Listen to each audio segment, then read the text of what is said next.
Right, so we are exploring Fwiffo. We're going to start off with the valuable ones, or rather the interesting ones. This is a very big star system. I'm hoping that there's some really cool stuff here. Right. Ah, this is a rainbow world.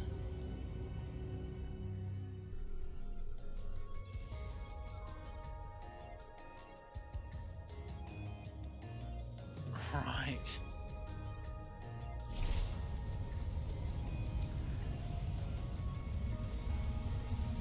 Basically free resources, I guess.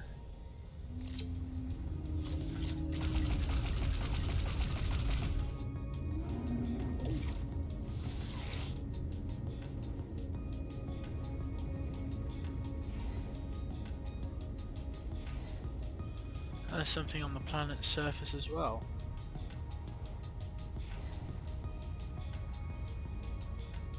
Found a wrecked ship, Captain. We'll see if we can get this thing flying again.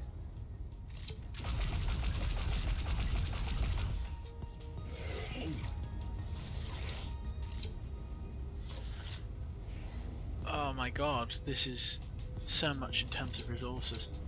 Rainbow worlds, they were part of the Star Control 3 ideology, or the Star Control 3 universe, but I don't really know what to think. It was weird that they would be in this place.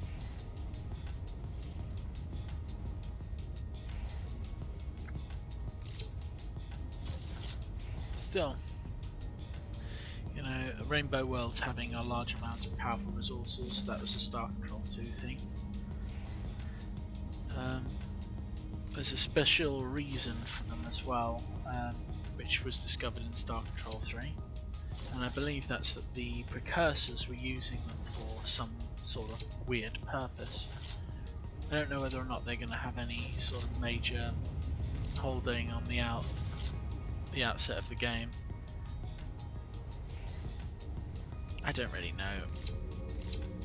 It feels weird though that with the legal stuff they would release a star system with the name of Fwiffo. Who am I to judge? I mean, pretty much every single one who's a person who's a Star Control fan has looked forward to this game, and you know, it's a confusing thing because there's a lot more than just principles when it comes down to it. Anyway, critters on this planet only give critter meat, so there's no point in fighting it. This is a dual planet just right next door.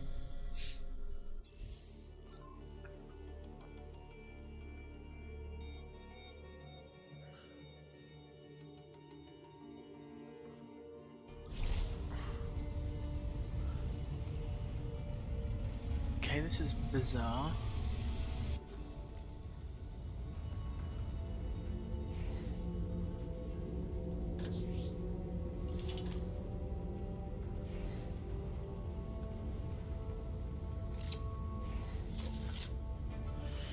I do think that putting too many resources in one system feels very exploitative when it comes to game design. Because then it's just a matter of, well, if you can head down to this star system, you can get all of the resources that you need. And also think that it's great to have some planets around that have it completely renegates all of the planets to uselessness, that don't have an inherent automatic value. I think that's problematic.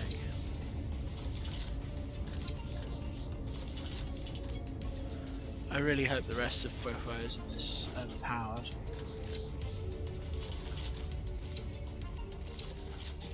I mean, Fwiffo's a spathy, he's a cowardly little character, and that's probably one of the reasons people loved him so much, because he's such a funny little creature. Fwiffo! But yeah, it's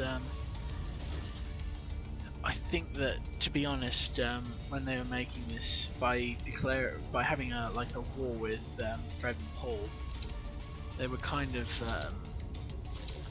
creating more problems than they needed. I mean, it would have been great for just Fred and Paul to be able to use Star Control, and for them to use Star Control, and everyone keep the elements that made the universe so good. I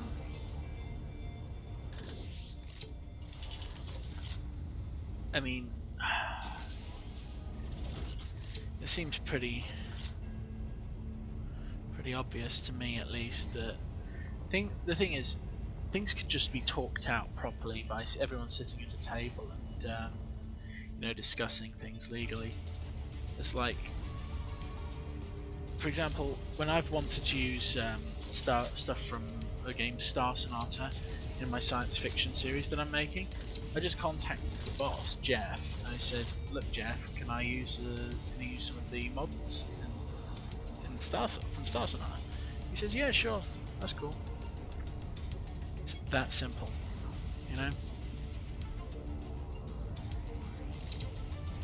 I mean,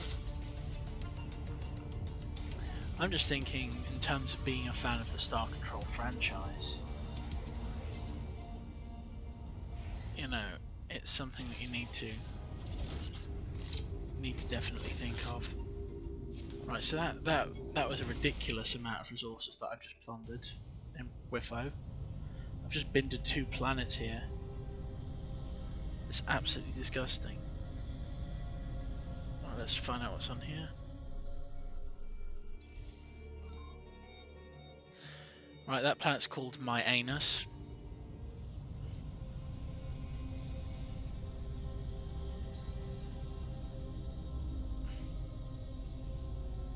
Drofta.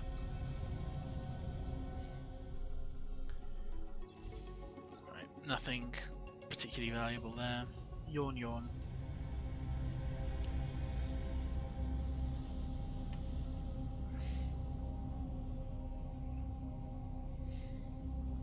So what's on this planet? Oh, we don't want to go into the sun.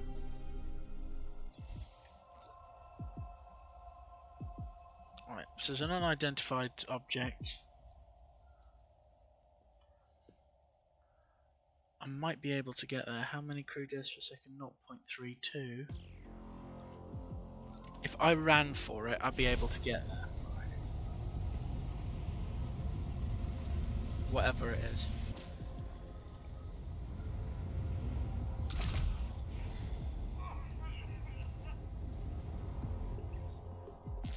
Alien storage chest, only one object inside. There's a troubling book. I'm gonna pull out.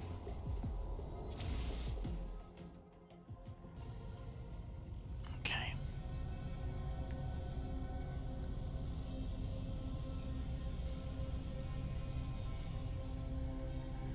Alright. We don't want to go to any worlds that have no inherent value. There's a terrestrial there, they can have some decent stuff on.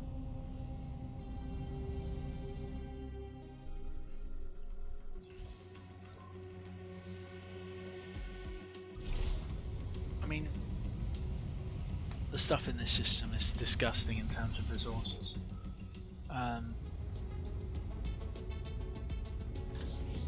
It's clear that whoever made this system personally was a big fan of Fwiffo. That's definite. I mean, I'm a big fan of Fwiffo, you know, but the problem is you put too much stuff in a system, you're just creating a huge problem, because it's like anyone who's an experienced gamer will probably be able to find Fwiffo very, very easily, and it's just so exploitable as a concept, you know. I guess it's not really bad having one specific treasure system. But personally, I'm not hanging around for 1 helium. Right. So, Frith.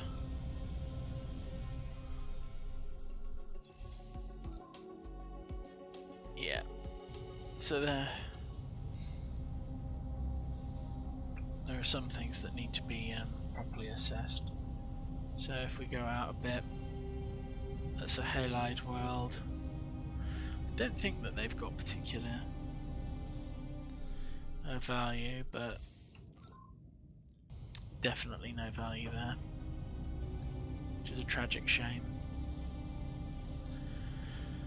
So yeah, for Fwiffo system, definitely some form of homage.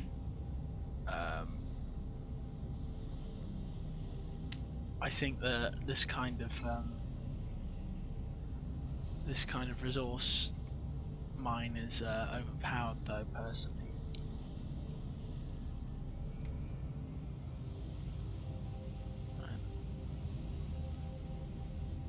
There's another dual planet.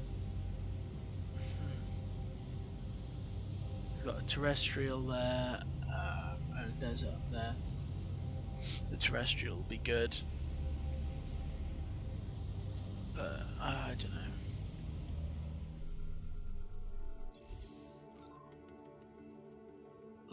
Look at the sheer amount of money that is just lurking on this planet.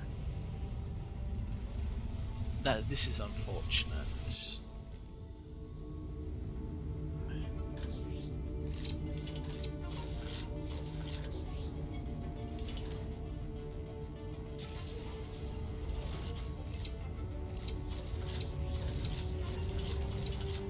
The problem is that when you've got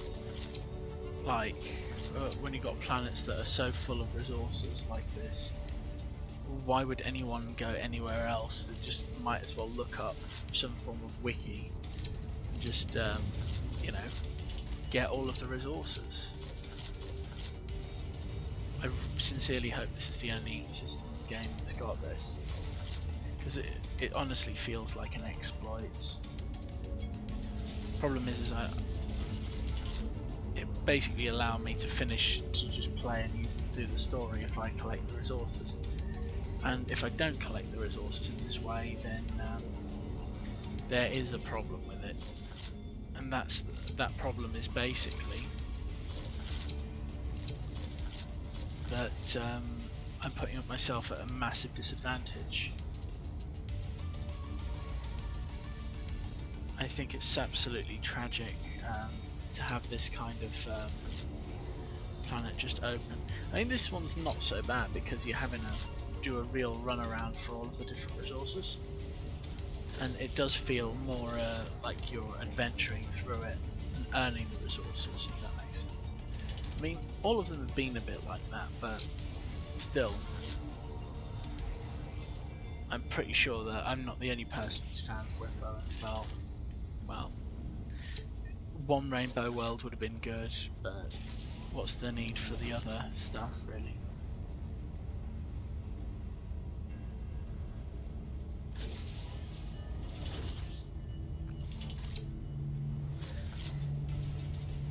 I mean, it's not too bad, I guess.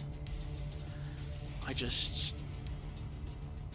you know, I just think, oh, okay, so I got accidentally killed or something.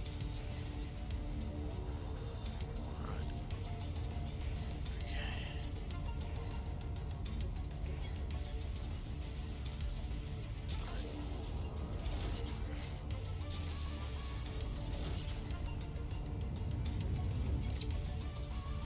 Right, so there's just quantum fluid left, is there?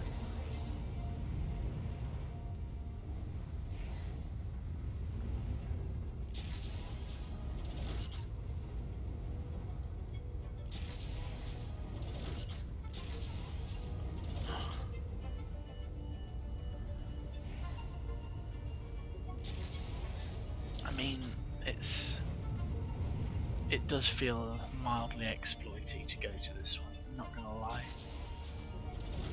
But what can I really say? I guess it's nice that there's somewhere in the game that you can just get every resource that you'll ever need.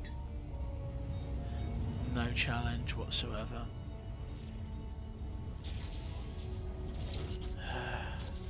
It's actually disappointing. I mean, most players would be absolutely gobsmacked to find a gold mine like this, but me, I just think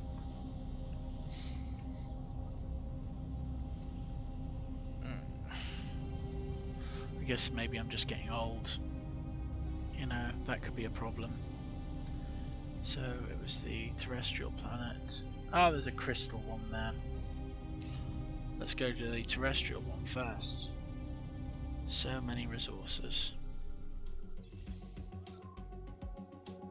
Oh, this one's not too bad. You see, this is more like it. A few decent resources.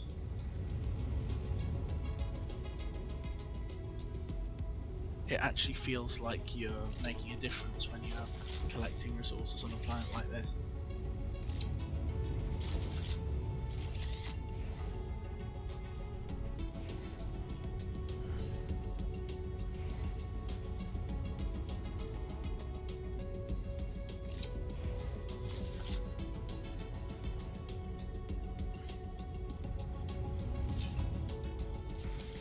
And we pull out.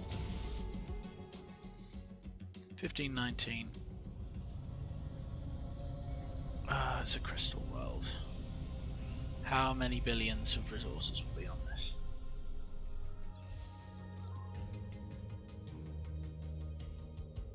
Well, there's good resources on it, it's just high risk. And that one's a desert world, so that should have nothing on it really. Yep.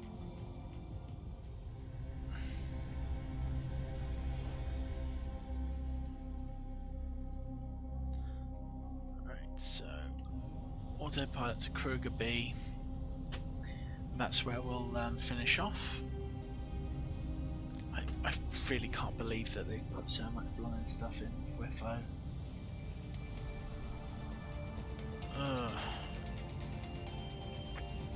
That is a heavy disappointment. I mean, it's a good thing in a way because I've got loads of resources, but it's a bad thing in a way because it's expecting to actually, you know, have a challenge of a game.